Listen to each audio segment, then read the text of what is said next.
After owning this camera for over 6 years, here are the best settings that you need to be using for the Sony A7 III in order to capture the most cinematic video possible.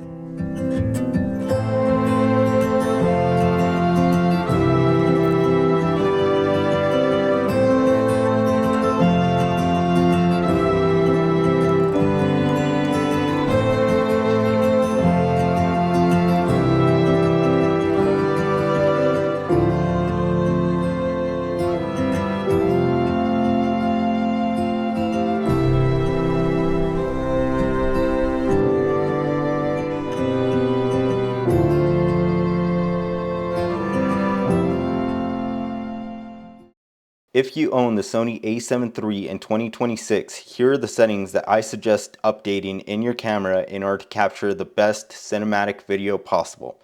First thing you want to do is head over to your menu settings. When you hit your menu settings, head over to the second tab, page 1. You want to make sure that your file format is set to XAVC S4K. This is going to allow you to capture the maximum resolution available in this camera. From there, you want to head down to recording settings. And my personal favorite within this camera is going to be 24p 100mm. This is telling you that you're going to be shooting in 24 frames per second. And from there, you want to head over to your menu settings. On tab 1, you want to head over to page 12. And the second most important thing you want to do with your Sony A7 III is learn to shoot in S-Log.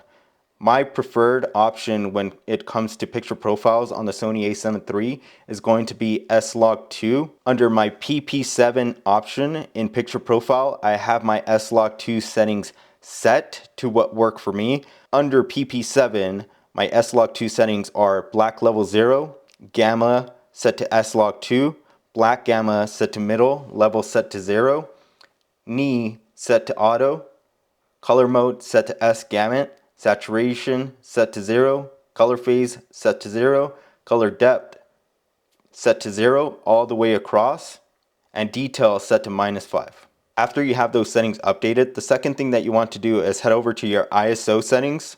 When it comes to S-Log 2, the base ISO available under S-Log 2 is going to be 800. You want to shoot in 800 because this is what's going to give you the least amount of noise when shooting in limited light source scenarios or just shooting in general with S-Log 2. As you're able to tell, all the ones prior to 800 are grayed out, but 800 ISO is what's going to give you the best results when shooting with S-Log 2. Moving on to shutter speed, the one thing to note here is that you want to double your shutter speed based on what frame rate you're using. So my frame rate is set to 24p 100mm, which means 24 frames per second. Doubling my shutter speed means I have to put it at 1/50 since 1/48 is not available in this camera.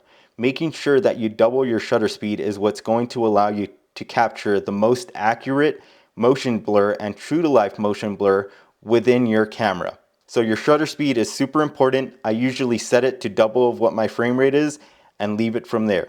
Once your shutter speed is done, the next thing that you want to adjust is going to be your aperture. When it comes to aperture, it's super important to note that the lower the number, the more shallow depth of field or more bokeh you're able to capture with your camera. For example, right now, the video that I'm shooting with my Sony FX30, I have the aperture set to f2.5.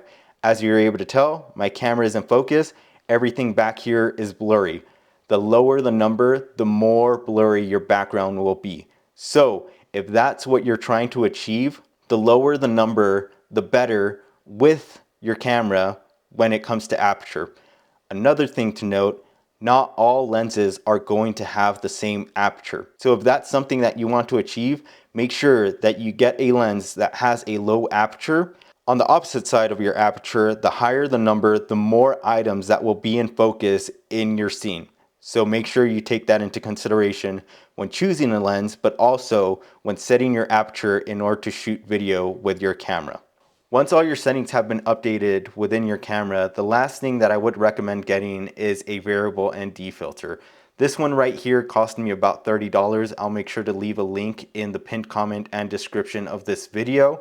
But without having to adjust your aperture or your shutter speed with a variable ND filter, you will be able to adjust your exposure without having to mess around with the settings. So super important that you get your hands on a variable ND filter. As I mentioned, this one only cost me about $30, so you don't have to get a high-end $100 plus variable ND filter. This one will work just fine. I've captured many videos using this one with the exact same camera setup that I have with my Sony a7 III and the lens, and it works perfectly fine, but that's the last thing that I would recommend getting. From there, all your settings should be set, and you should be able to capture the most cinematic video possible with your Sony a7 III in 2026. Thank you for watching.